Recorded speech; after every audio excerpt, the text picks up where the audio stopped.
మోసపోయిన తెలంగాణ జాతి అందరికీ జై భీములు, జై తెలంగాణలు తెలియజేసుకుంటూ, మిత్రులారా, సోమన్న ప్రజా కళాకారుడు కాదు.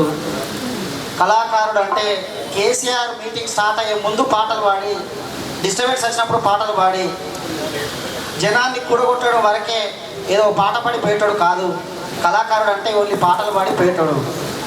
Somanna SC, ST, BC, minority, సబ్బండ వర్ణాలను, మాలా మాదిగలందరినీ, మాలను, మాదిగను, చాకలి, మంగలి, గొల్లను అందరినీ కలిపి ఒక వేదికకి తీసుకొచ్చినటువంటి, ఒక వేదిక కట్టినటువంటి, ఒక యుద్ధ నౌకగా ఉన్నటువంటి కళా నాయకుడు. కళాకారుడు కాదు, కళా నాయకుడు. నాయకుడు ఎప్పుడు ప్రజల్ని నడిపిస్తాడు, ఒక యుద్ధ సైన్యాన్ని నడిపిస్తాడు. కళాకారులు అంటే ఆడి పాడిపోయేవాళ్ళు, రాజకీయాలకు సంబంధం లేకుండా వాళ్ళని చేశారు. ఇప్పుడు సోమన్న కళా నాయకుడు, నాయకత్వం వహిస్తున్నటువంటి వాడు. ఇప్పుడు పాటకు నాయకత్వం వహిస్తున్నాడు. రేపు తెలంగాణలో బహుజన రాజ్యం వస్తే ఆ రాజ్యాన్ని కూడా ఏలేటువంటి, ఆ రాజ్యాన్ని ఏలే పాటకు పట్టాభిషేకం కట్టేటువంటి ప్రజానాయకుడు కూడా మన సోమన్న. కాబట్టి ప్రజానాయకుడు, కళానాయకుడు అంటున్నా, కళాకారుడు అనదలుచుకోలేను. కళానాయకుడు, నడిపించే నాయకుడు. అన్నకు జై భీములు తెలియజేస్తూ, అన్న 125 సంవత్సరాల కాంగ్రెస్ పార్టీని ఒక్క కళాకారుడు భూస్థాపితం చేసిండు. ఆయన ఎన్టీ రామారావు కళతోటి భూస్థాపితం చేసిండు కాంగ్రెస్. చాలా గొప్ప కళాకారుడు. ఖమ్మోళ్ళందరూ కూర్చొని ఆయనను ఈ రెడ్లతోటి భరించలేని సందర్భంలో ఖమ్మోళ్ళు ఒక గొప్ప కళాకారుడు అయితేనే వీళ్ళందరినీ ఆర్గనైజ్ చేస్తాడని నాయకుడిని ఎన్టీ రామారావును పెడితే, కళతోటి మొత్తం ఇంద్రమ్మ రాజ్యాన్ని ధ్వంసం చేసి తెలుగు ఆత్మగౌరవం మీద తను టీడీపీ పార్టీ నిలబెట్టిండు. అక్కడ ఉన్నటువంటి కాంగ్రెస్ పార్టీని భూస్థాపితం చేసిండు. ఖమ్మోళ్లను, కాంగ్రెస్లను ఇద్దరిని భూస్థాపితం చేసి తెలంగాణ ఆత్మగౌరవం మీద పోయి మన దొర కూర్చున్నాడు. ఇప్పుడు ఆ తెలంగాణ గడిని గెరిలా సోమన్న, ఆ గడిలను గెరిలా ఈ సోమన్న కూల్చాలి, బహుజన రాజ్యాన్ని తీసుకురావాలి. కానీ రేపు వచ్చే బహుజన రాజ్యంలో మళ్ళీ ఎవరు ముఖ్యమంత్రి అవుతారు అనే ప్రశ్న మళ్ళీ వేసుకోవాలి. ఈ ప్రశ్న వేసినప్పుడు ఉస్మాన్ యూనివర్సిటీ విద్యార్థులుగా ద్రోహులుగా మిగిలిపోయిన ఉస్మాన్ యూనివర్సిటీలో వచ్చే తెలంగాణలో ఎవరు రాసి అవుతాడు, వచ్చే రాజ్యాధికారం ఎవరి చేతికి పోతా అన్నందుకు అప్పుడు ద్రోహులుగానే మిగిలినాము. ఇప్పుడు మాట్లాడితే ద్రోహి అయ్యే అవకాశం లేదు. ఎందుకంటే ఇదంతా ద్రోహుల సభ కాబట్టి మనందరం ద్రోహిగా మిగిలిపోయిన కేసీఆర్ చేతుల్లో. ఈ ద్రోహులే నిజమైన ద్రోహి అయినటువంటి కేసీఆర్ను దెబ్బ కొడతారు, గడిని కూల్తారు, ఒక్క గెరిల్లా అవుతారు.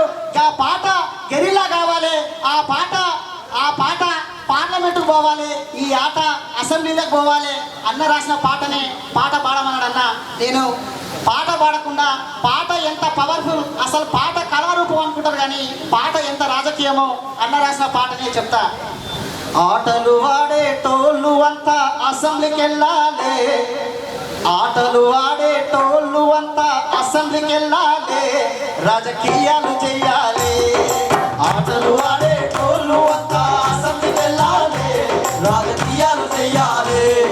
పాటలు పాడేటోళ్ళు అంతా పార్లమెంట్కి వెళ్ళాలి, పాటలు పాడేటోళ్ళు అంతా పార్లమెంట్కి వెళ్ళాలి, ఈ దేశాన్ని ఏలాలి. పాటలు పాడేటోళ్ళు అంతా పార్లమెంట్కి వెళ్ళాలి, ఈ దేశాన్ని ఏలాలి. ఆటలు పాటలు ఈటను బాగా నూరి పెట్టాలి, ఆటలు పాటలు ఈటను బాగా నూరి పెట్టాలి, అగ్రకులాన్ని కూల్చాలి, మా రోజులు రావాలి, తెలంగాణను ఏలాలి, మా రోజులు రావాలి, తెలంగాణను ఏలాలి, మా రోజులు ఏలాలి, మా రోజులు రావాలి, ఈ దేశాన్ని ఏలాలి, మా రోజులు రావాలి, ఈ దేశాన్ని ఏలాలి, మా రోజులు రావాలి, తెలంగాణను ఏలాలి.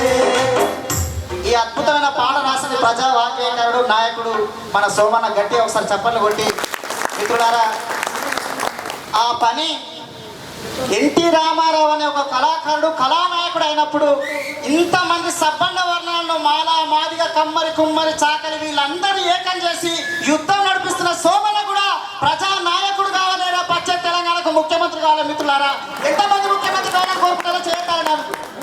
మళ్ళీ ఎందుకంటే రాజశేఖర్ రెడ్డిని, చంద్రబాబును, ఇద్దరు ఆంధ్రాలను వెళ్ళగొట్టి కేసీఆర్ను మనం దూరం చేసినాం. మరి రేపు కేసీఆర్ వెళ్ళగొట్టి అక్కడ ఎవరిని కూర్చోబెడతాం? ప్రశ్న వేసుకోవాలి మిత్రులారా. ఎవరేమన్నా నేనేమనుకోను. కేసీఆర్ను ఆ గడిని కూల్చి ఏ గెలిలా, ఏ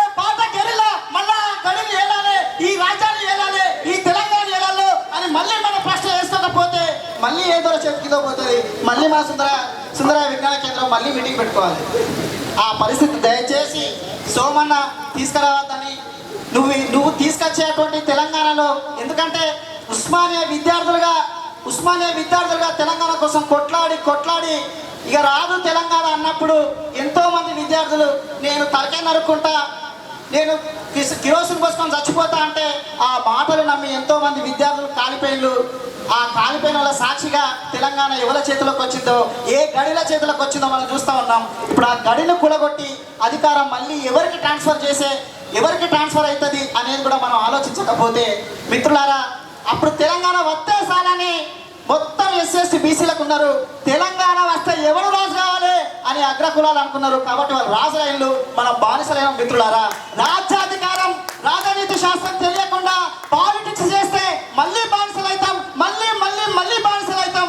రాజనీతి శాస్త్రం ఆ జ్ఞానం, అంబేద్కర్ ఇచ్చినటువంటి ఆ జ్ఞానం, ఇంతకుముందు అద్భుతమైనటువంటి ఉపన్యాసాన్ని ఒక 100 పేజీల డాక్టర్ బాబాసాహెబ్ అంబేద్కర్ ఇచ్చిన 100 పేజీల వ్యాసాన్ని సోమన అద్భుతమైన ఒక ఈటతోటి, ఒక పాటతోటి, ఒక తూటాతోటి, ఇంతకుముందు పాట ఎంత గొప్పతనము, ఓటు ఎంత గొప్పతనము, పాటను ఓటును రెండింటిని కలిపి చెప్పిండు. మరి ఆ రోజు అంబేద్కర్, గాంధీ వారసులంతా ఈ దేశం స్వాతంత్రం కోసం కొట్లాడుతుంటే అంబేద్కర్ మాత్రం దేశానికి వెన్నుపోటు పొడుస్తున్నాడు అని అంబేద్కర్ మీద ప్రచారం చేస్తా అంటే, గాంధీ ఆ రోజు అంబేద్కర్ని వెనుక ఎవరు లేరు, ఈరోజు మొత్తం వాళ్ళంతా నీ దళితులు అనుకున్న వాళ్ళంతా నాయ అనుకున్నారు అంటే, గాంధీ నీ వేషం తెలియనంత వరకే వాళ్ళు నీతో ఉంటారు. నీ వేషం తెలిసిన ప్రతి క్షణం మరుక్షణం వాళ్ళంతా నా వాళ్ళు అవుతారు, వాళ్ళు ఈ దేశాన్ని వెళ్తారు అని. అందుకే అందరికీ ఓటు రావాలి అని గణరాజ్యాలను పరిపాలించినటువంటి ఆ జ్ఞానం నుంచి డాక్టర్ బాబాసాహెబ్ అంబేద్కర్ కాన్స్టిట్యూషన్ రాసి ప్రతి ఒక్కరికి ఓటు ఇచ్చిండు. ఆ ఓటు రేపు ఎవరికి అమ్ముకుంటామో కూడా మనం మాట్లాడుకోకపోతే మిత్రులారా, కేసీఆర్ తెలంగాణ ఉద్యమం చేస్తున్నాం, మనం తెలంగాణ ఉద్యమం చేస్తున్నాం. కేసీఆర్కు పార్టీ ఉన్నది, టీఆర్ఎస్ రాష్ట్ర సమితి, టీఆర్ఎస్ పార్టీ ఉన్నది. కేసీఆర్కు గుర్తున్నది కారు గుర్తు. తెలంగాణ మొత్తం ప్రజలంతా ఉద్యమం చేసిండ్రు. వాళ్ళ పార్టీ ఏది, వాళ్ళ గుర్తు ఏది, మనం ఎట్లా రాదు అవుతాం మిత్రులారా? మనకు పార్టీ ఏది? ఏదైనా ఒక పార్టీ ఉండాలి కదా. అది సోమన్న పెట్టిన పాట, లేదా చెరుకు సుధాకరణ పెట్టిన పాట, కృష్ణన్న పెట్టిన పాట, ఏ పార్టీ లేకుండా, ఏ గుర్తు లేకుండా ఎట్లా ఓట్లేస్తారో, మనం ఎట్లా రాజ్యాధికారం వస్తుంది, ఎట్లా రాజులం అవుతాం? ఓటు ఉన్నవాడు పార్టీ ఉండాలి, పార్టీ ఉన్నటువంటి వాడు రాజకీయాలు ఉండాలి. ఆ పార్టీ మొత్తం ఆ సమాజాన్ని పరిపాలించే విధంగా తన పాట ఓటుగా మారాలి. ఆ ఓటు తను రాజు కావాలి, ఆ రాజు అసెంబ్లీలో వెళ్ళాలి, అల్టిమేట్ గా ఈ దేశాన్ని వెళ్ళాలి. ఆ క్లారిటీ మన ప్రజలకు ఇవ్వకుండా రాసులం కాదు కదా మిత్రులారా, మళ్ళీ పాటగానే మిగులుతాం. ఈ ఆట అసెంబ్లీని వెళ్ళాలి, ఈ పాట పార్లమెంటులో వెళ్ళాలంటే పాటను రాజకీయాన్ని రెండింటిని జోడించాలి. అగ్రకుల మనువాద సామ్రాజ్యవాదాన్ని ధ్వంసం చేయాలి. అందులో ఉస్మానియా విద్యార్థులుగా మేము వెంట ఉంటాం. జై భీమ్.